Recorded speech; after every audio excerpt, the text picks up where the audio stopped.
This is a new format, one that we will experiment with from time to time. I'm going to call them quick takes, one poem, and then a few ideas about how we can use the poem in our lives. Of course, this is the podcast Poetry, Passion, and Pleasure with your host, Dale Byron.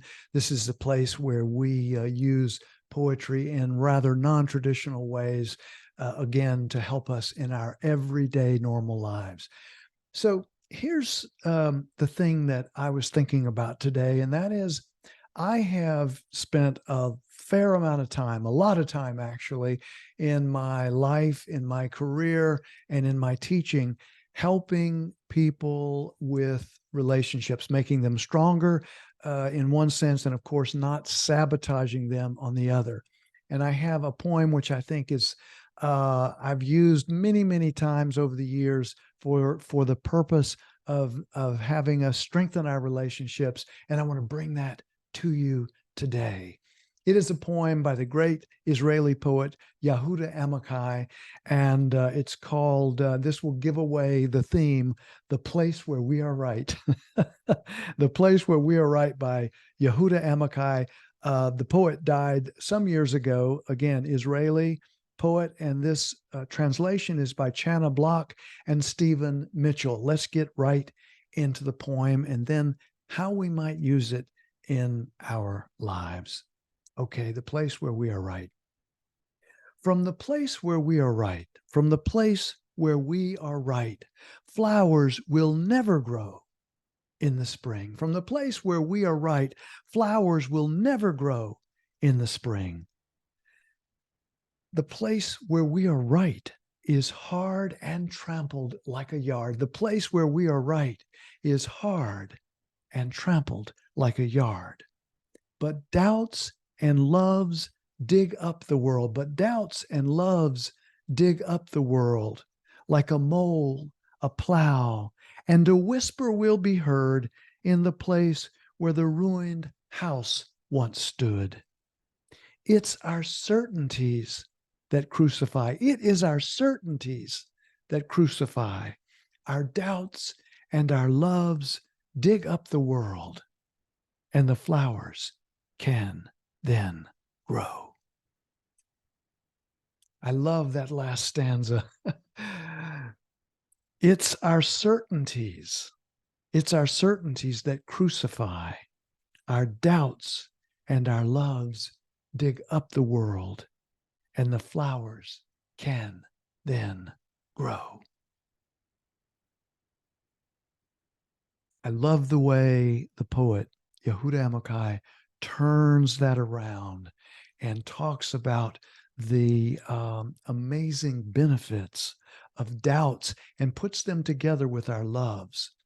And it brings us the note that I made for myself as I was thinking about using this poem today for this new quick take format is that from our work relationships to close friends to intimate others, nothing damages our relationships quite as often and as fully as our need to be right. Have you noticed? Have you noticed? And I think that this need to be right, I don't know about you, but it can occur in a conversation where we get very attached, fully identified with a position, and all of a sudden it becomes life and death for us to make the point to be right. And I can't think of too many ways that will damage relationships more than this kind of rigid and often underneath fragile, but the way it appears is very rigid, need to be right. And it does great damage. The note I made is our need to be right doesn't just damage relationships and the productivity of relationships, though it does that for sure, but it also damages our ability to avoid problems in the first place. And once they do occur, it dramatically and negatively impacts our ability to solve them, because we're so attached again to being right, to being right. I said, why is this the case?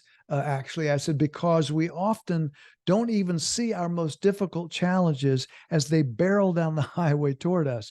We get so focused and, yes, stuck on our rock solid position and point of view that we're unable to respond or even see the actual circumstances and events that are happening right before our eyes. You know, human beings are so amazing. We can live into a story, but a story that has lost its usefulness, a belief that has become rigid and fragile and lost its usefulness can also put us into a terrible way in terms of being defended around certain things.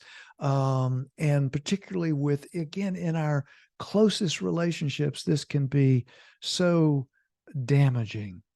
Now, I was going to say that when I use this poem, when I've used it over many, many years at workshops and in presentations and in one-on-one situations as well, often just mentioning the title invariably gets a chuckle.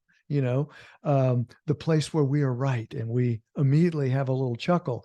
And my note says we laugh because the poem nails us at one of the places in our psyches where we have the least clarity often, and yet the most vulnerability. And that's this need to be right. Need to be right.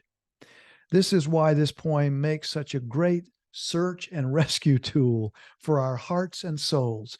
It can be very helpful to periodically read this poem, to have it close by, particularly when you are in a situation with someone that you really love, someone that you really care about, and you want to protect the relationship. And yet, when we go barreling down this road of having to be right, we can do such damage to our most important relationships.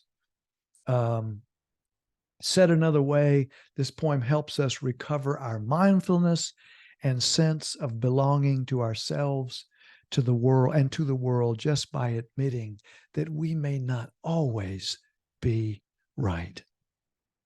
The place where we are right. From the place where we are right, flowers will never grow in the spring. The place where we are right is hard and trampled like a yard. But doubts and loves dig up the world like a mole, a plow, and a whisper will be heard in the place where the ruined house once stood. It is our certainties. It's our certainties that crucify. Our doubts and our loves dig up the world, and the flowers can then grow. And the flowers can then grow.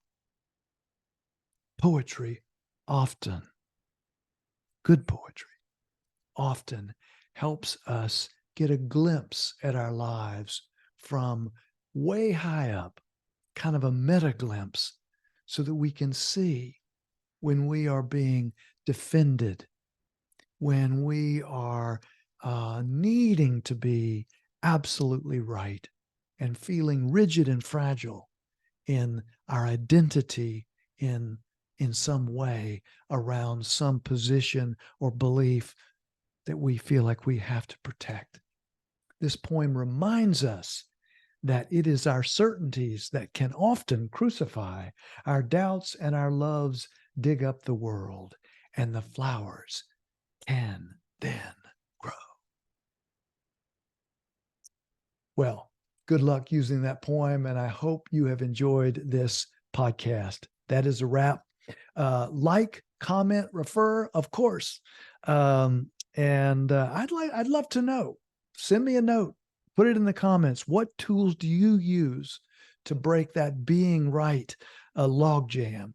To break that being right hold on yourself? What tools do you use? And might this poem be a new one for your first aid kit? Okay. Thanks again for listening. Until next time and next poem, take good care of yourself. And if you can, take good care of someone else. Thanks.